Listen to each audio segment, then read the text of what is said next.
傳來法語問你是我的家屬吧，原來我已自那白浪之巔墮下，明明分開，為何打這號碼？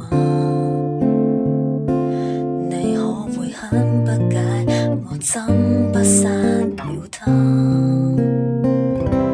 我知不該，但是不改，像霧中流亡的愛，千里之外，聯繫還是已在。有沒有一絲半秒傷悲？要是我今晚異地斷氣，問你可肯積極趕搭通宵客機？有沒有一絲半秒歡喜？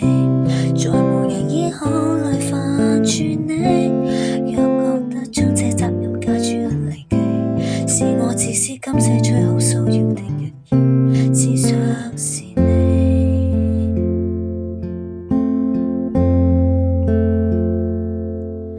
誰聯絡你？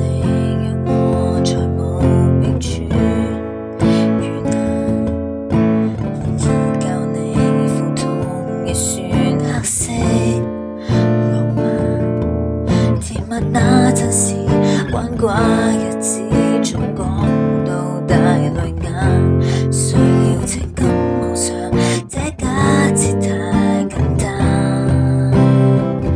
你仍有一絲半秒傷悲，要是我今晚異地斷氣，問你可肯積極趕搭通宵客機？有沒有一絲半秒歡喜？在無人以後去牽絆你，若覺得將這責任加諸很離奇，是我自私感性最好騷擾的人兒，只想是你，必須是你，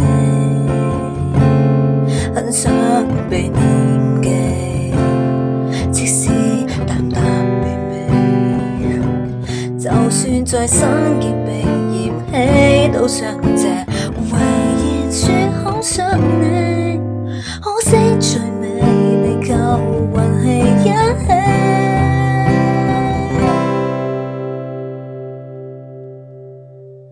有沒有一絲？要是我今晚